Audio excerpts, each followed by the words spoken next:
De son côté, l'autre Paul, notre cascadeur, continue sa quête en Serbie. Il n'a pas choisi le pays par hasard. La population serbe est la plus grande au monde, 1,85 m en moyenne. Et pour ceux qui sont prêts à tout pour gagner quelques centimètres, c'est aussi ici que sont pratiquées les opérations chirurgicales les plus spectaculaires. Le principe est simple mais violent. Il faut scier l'os des jambes et puis l'étirer de quelques centimètres.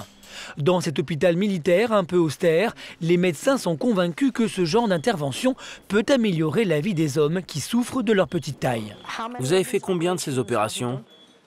J'en ai fait 120 environ. 120 opérations? Oui. Mais à quoi ça va leur servir?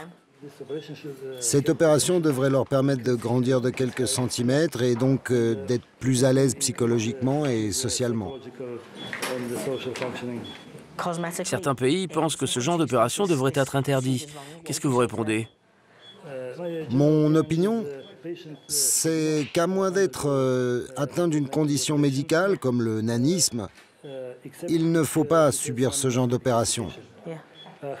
Mais il arrive qu'on le fasse quand même parce que certains patients nous le demandent et ils n'arrivent pas à se faire à l'idée que ça peut être néfaste pour leur santé.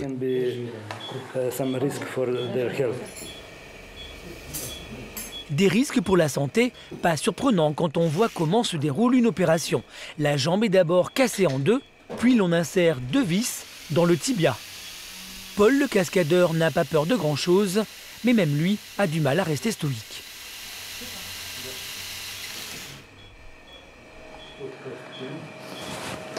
J'ai une sensation bizarre dans les jambes. Ah, il met une vis. C'est comme s'il avait une jambe en métal en fait. Ensuite, le chirurgien ajoute cette armature qui va progressivement écarter les 2 morceaux d'os jour après jour. En attendant, Paul, lui, essaie surtout de ne pas tourner de l'œil. Je ne sais plus quoi dire. Je suis sans voix. Ça me paraît fou de faire ça pour quelques centimètres. C'est de la folie. L'opération est longue et douloureuse, mais la rééducation, elle, est infernale. Pour quelques centimètres gagnés, le patient doit rester pendant des mois en chaise roulante avant de pouvoir réapprendre à marcher avec ses nouvelles jambes. Chris est venu du Canada pour se faire opérer et malgré la souffrance, il ne regrette rien. Comment était ta vie avant l'opération? À chaque fois que je sortais, j'étais le plus petit de la bande. Et quand je rencontre des femmes, par exemple, il y a toujours quelque chose qui me trotte dans un coin de la tête. Je me demande toujours ce qu'elle va penser de ma taille. Ça m'obsède en quelque sorte. C'est tout le temps comme ça? Tout le temps, 24 heures sur 24, je ne pense qu'à ça. J'arrive pas à m'en débarrasser. Et les blagues? On t'en fait souvent? Qu'est-ce qu'ils te disent les gens? Ah ouais, ça aussi c'est un problème. Je comprends que certains de mes collègues aient envie de me faire des blagues, mais c'est dur. J'essaie de faire semblant de supporter tout ça, mais au fond de moi-même, j'en souffre. J'essaie de ne pas en rajouter et de me comporter comme un homme. Donc il faut endurer ça, le supporter. Il faut le supporter. Le témoignage de Chris force Paul à s'interroger sur le bien-être des petits en société. Combien d'hommes de petite taille iront chaque année se faire charcuter les jambes pour quelques centimètres gagnés et la promesse souvent illusoire d'une vie meilleure? Le cascadeur est plus que jamais convaincu qu'on peut relever tous les défis, quelle que soit sa taille, et aujourd'hui, il va même le prouver en version originale, s'il vous plaît. Bonjour, c'est l'équipe de basket de Belgrade? Oui, je suis anglais et j'aimerais faire un essai pour jouer dans votre équipe. Combien je mesure? 142 cm. Je peux venir? Génial. Non, je ne suis pas un enfant. Paul, haut comme 6 ballons de basket, vient de décrocher une invitation pour aller s'entraîner avec l'équipe de Belgrade, le Red Star. Taille moyenne, 1,95 m. Salut, ça va? Je peux faire un essai avec l'équipe? Aucun problème, bienvenue en Serbie. Mais à une seule condition, tu dois porter notre maillot officiel. Ok, Parfait, va te changer dans les vestiaires, on t'attend ici. j'y vais, merci. Excellent.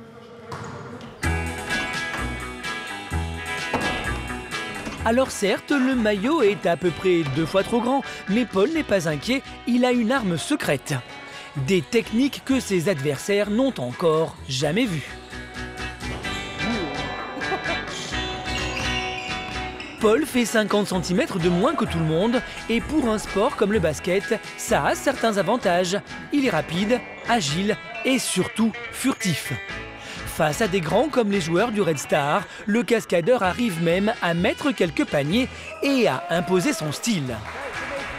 À tel point que Marco, le coach, finit par être convaincu. J'étais comment? Excellent. On a toujours besoin d'un joueur comme toi dans l'équipe. Je peux faire partie de l'équipe? On serait ravis de t'avoir dans notre équipe. Génial, merci beaucoup.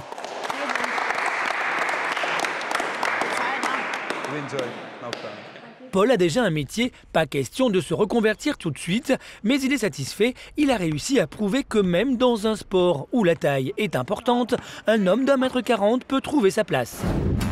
De son côté, son ami Small Paul continue de tester toutes les méthodes possibles pour grandir. Pour 20 €, il a acheté un livre qui lui conseille de s'étirer tous les jours pour gagner quelques centimètres, sans succès. Et les pilules miracles à 40 € la boîte n'ont pas servi à grand chose non plus. Depuis 7 semaines, Small Paul se mesure tous les jours et il n'a pas bougé d'un seul millimètre. Alors, en dernier recours, il teste une nouvelle technique, un CD d'hypnose qui fait grandir par la force de la pensée.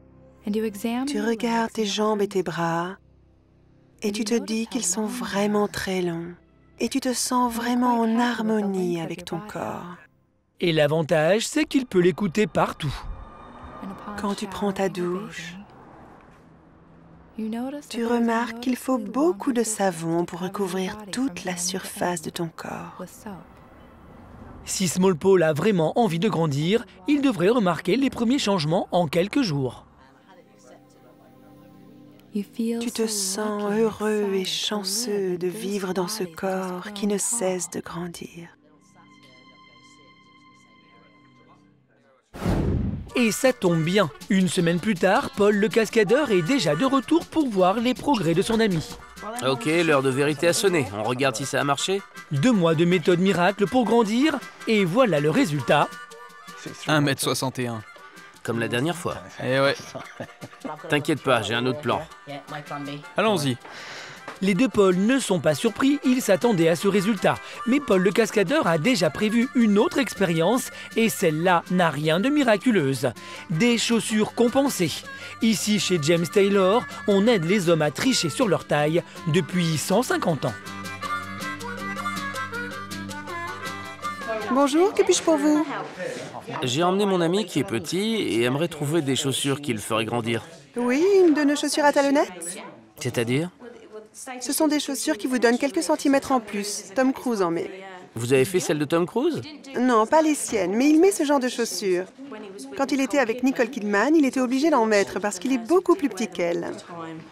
Je vais gagner combien de centimètres? 4 ou 5. Je peux me lever? Oui, vaut mieux. Oui, levez-vous et regardez. Ça va peut-être vous paraître bizarre au début. Alors, comment tu te sens? Je suis énorme, gigantesque. Ça marche. Je vais me balader, tiens. Ah, je me sens comme un cow-boy. Vous pouvez m'en faire avec des talons de 30 cm? Oui, mais ce sera des plateformes alors. C'est pas grave. 5 cm de plus, une différence énorme pour n'importe quel homme complexé par sa taille. Oui, mais voilà, Small Paul ne s'appelle pas comme ça par hasard. Son 1,60 m ne l'embarrasse pas tant que ça, et ses chaussures, après tout, lui font mal. Ça, c'est fait. Il te reste de belles chaussettes. Alors, si la chirurgie est risquée, les méthodes miracles inutiles et les chaussures compensées inconfortables, que reste-t-il aux hommes qui n'assument pas leur petite taille? Paul, lui, a trouvé depuis bien longtemps sa solution, il s'accepte tel qu'il est. D'ailleurs, certains des grands de ce monde étaient en fait des petits. Alors si Gandhi à 1,64 m ou Napoléon à 1,68 m ont réussi à changer le monde, pourquoi Paul, avec son 1,42 m, n'aurait-il pas la chance de vivre pleinement? Il regardera toujours le monde d'en bas, mais il en est convaincu, ce n'est pas ça qui l'empêchera d'arriver au sommet.